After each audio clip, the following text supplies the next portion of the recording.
Saya mau lanjut tadi karena bicara soal mau lanjut ke politik. Puan, banyak orang yang juga mengatakan sosoknya Puan itu termasuk sangat bisa dibilang tegas, agak galak dan bisa kejam gitu pada anggota fraksinya, sehingga bisa disebut sebagai pokoknya don't mess with her, jangan main-main sama dia. Itu punya alasan sendiri nggak sih? Punya alasan begini sih. Masa galak Bu? Iya, katanya gitu. Kelihatannya baik, mungkin tenang-tenang tapi makan galau. Dia makin menghanyutkan. Iya, nah itu punya alasan nggak sih bagaimana seorang perempuan yang selama ini mungkin politik kan dunia laki-laki, Puan? Dunia politik memang benar dunia laki-laki. Kita perempuan yang masuk ke situ harus punya double persiapan secara mental. Kita harus siap untuk berkompetisi, menunjukkan eksistensi dan tentu saja kapabilitas yang kita miliki. Kalau enggak kita akan hilang ditelan oleh badai dan hujan serta petir yang ada dalam proses itu. Tapi kenapa kemudian saya mungkin dikatakan tegas? Karena saya ingin semua proses itu ada sistemnya. Karena tanpa sistem kita tidak mungkin bisa membuat apapun kebijakan kita itu kemudian dihormati dan dihargai oleh siapapun yang ada di dunia politik ini. Apalagi anggota fraksinya. Ya, kemudian konsistensi dan komitmen. Sebagai seorang pemimpin kita harus konsisten dan komitmen dengan keputusan kita. Kalau keputusan kita ternyata tidak sesuai dengan kita yang harapan, artinya kita harus berani bertanggung jawab dalam mempertanggungjawabkan keputusan kita. Kalaupun itu berhasil, ini adalah keputusan bersama-sama dengan seluruh anggota ataupun dengan seluruh orang yang ada di belakang kita. Gini Bu, maksudnya gini, Puan kan ketua fraksi, harus ngatur berapa ratus anggota fraksi. Mereka pasti, apalagi ini politisi-politisi yang udah lama, pasti ada ngeyelnya, ada bandelnya, ada pastilah ya kan ngadepin mereka. Apalagi belum tentu mereka nurut kan, karena mereka dipilih juga oleh rakyat kan. Itu susah ngaturnya. Ya susah, justru itu harus dibangun sistem. Karena dengan sistem siapapun nanti yang akan menjadi pimpinan di situ, orang sudah paham bagaimana alur dan arah dari kebijakan tersebut. Dan alhamdulillah mungkin hari ini sebagai awalnya saya satu-satunya ketua fraksi perempuan yang paling muda yang ada di DPR RI dan yang bisa mengatur fraksi saya paling tidak kemudian melakukan lobby dengan fraksi lain, karena yaitu saya berharap bahwa politik itu bukan hanya politik tikungan, artinya hari ini kita berkomitmen besok kita ditinggalin, tapi bagaimana dengan persahabatan, dengan pertemanan dan dengan kekeluargaan. Prinsip boleh berbeda, tapi jangan meninggalkan teman sekonyong-konyong. Tapi kita katakan bahwa hari ini prinsip kita, keputusan kita berbeda, jadi besok kita akan berbeda arah. Kalau kamu ke kiri, kita ke kanan, itu nggak apa-apa. Itu memang pilihan politik. Tapi hanya dengan ketegasan dan komitmen lah. Kemudian membuat semuanya yang ada, ya anggota fraksi saya mengikuti, bahkan fraksi lain pun bisa menghargai kita hanya karena itu. Tapi kalau pemimpin mencela-mencela kemudian nggak tegas, cuman galak aja, marah-marah aja, tapi nggak pernah bersama dengan mereka, kita nggak pernah akan dihargai. Mohon maaf, bisa nggak bisa dipraktekkan gitu sih? Maaf, belum lagi bawah. Daripada situ, dari tadi penasaran, bawaan. Bawaan betul. Saya dulu nanya Mbak Puan, boleh nggak? Iya, boleh. Contoh sebagai anggota Dewan. Karena ada nih di anggota Dewan tuh tidak semuanya juga nurut dan taat peraturan. Ada juga kan yang ya sedikit bermalas-malasan gitu misalnya. Maksudnya tidur lagi meeting, langsung aja. Misalnya banyak basa-basi negara ini, tolong langsung straight to the point deh. Waktunya nggak ada panjang-panjang. Ibu nolak sound systemnya. Si Bapak ngomong-ngomong lihat sini dong, dan tempat lain dong. Kayaknya nolak sound system nih Bu.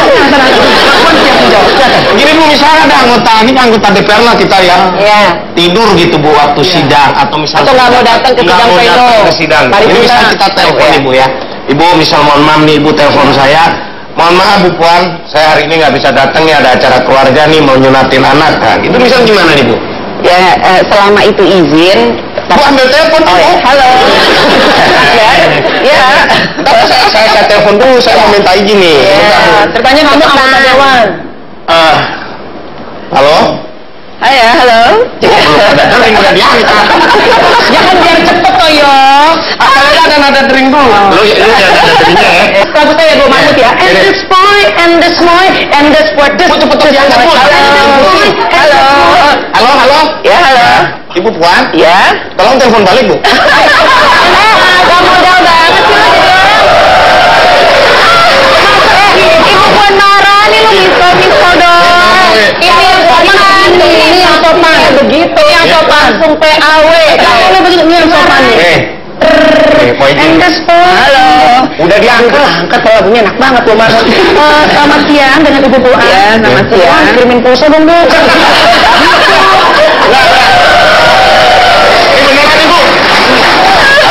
Bu Puan. Halo ya. Hari ini kan ada rapat nih sidang Bu Puan. Ya. Saya tidak bisa hadir Bu Puan, mohon maaf, ada acara keluarga Bu Puan. Apa alasannya? Ada acara keluarga nyunatin anaknya Bu Puan. Hari ini. Iya hari ini. Betul hari ini. Kemarin sih. Ya kamu kalau gitu kirim surat resmi ke fraksi menyatakan kenapa kamu tidak hadir hari ini. Disertai foto anak yang disunat nggak Bu? Kalau bisa iya, sama itunya apa namanya? Buktinya ya. Iya. Siap Bu Puan. Sama brengkesannya ya.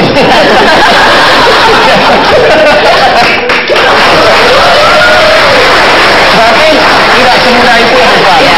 Satu harus ada alasan. Ya. Dua harus mengajukan surat resmi. Ya. Itu kalau rapat penting sekali. Ya. Itu harus. Harus. Tapi Mbak Puan nggak takut ini, nggak takut dimusuhin gitu karena salah tegas jadi public enemy gitu Mbak. Ya kalau diomongin di belakang itu biasa ya. Tapi kan apa yang saya lakukan bukan buat diri saya, tapi buat kelangsungan dari fraksi dan memenuhi aturan dan tata tertib yang ada. Walaupun itu senior Mbak Puan? Iya, sama semuanya. Mbak Puan, mau nanya dong, bukan. Ya kan nama Ali. Puan. Kalau Mbak Mami bule, manggil Mbak Puan. Aduh. Kalau bule gimana Mbak Puan? Puan. Misalnya suaminya bule ketemu jalan jaksa. Itu jalan jaksa sih. Balik lagi ke topik nih. Iya. Sebenarnya Mbak Puan ini katakanlah sekarang masih berada tim sukses lah dari Pak Jokowi, Pak JK.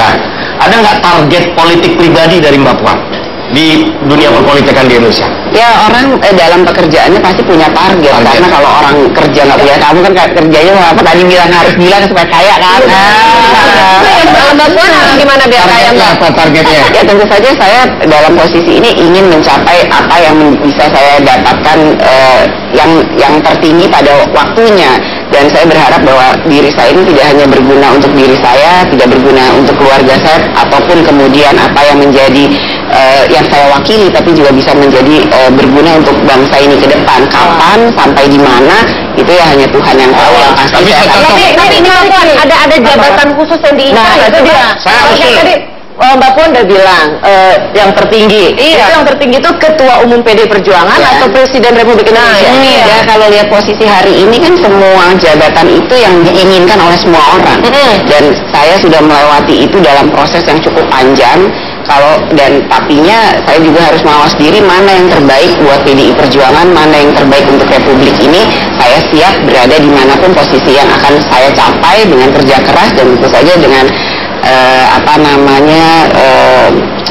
ridho Allah. Tapi saya yakin Mbak Puan ini akan jadi menteri. Menteri apa? Menteri urusan perempuan. Oh kan namanya Puan. Tapi kalau banyak orang memang betul kata Mbak Puan harus punya target dalam berkarir. Tapi target saya secara pribadi ini kalau buat pemirsa dalam berkarir itu nggak macam-macam Mbak. Saya nggak pengen jadi orang kaya, nggak pengen jadi direktur, nggak pengen jadi sekretaris, nggak. Target saya dalam berkarir cuma satu, menjadi jurnalis tetap di acara Tatap Mata. Coba didengar ya Pak. Tergantung yang duduk di tengah. Iya. Tunggu dulu sama Mami. Wani Piro. Itu nggak boleh. Memberikan uang boleh? Boleh. Aku kalau pengen mendapatkan jabatan tertentu, itu nggak boleh. Kan ini buat acara. Tolong. Misalkan besok saya sakit nih. Udah jangan misalkan kamu sakit beneran. Misalkan lu nggak usah sakit langsung mati aja. Jangan nanggung kalau sakit. Di Indonesia ini lebih damai tanpamu.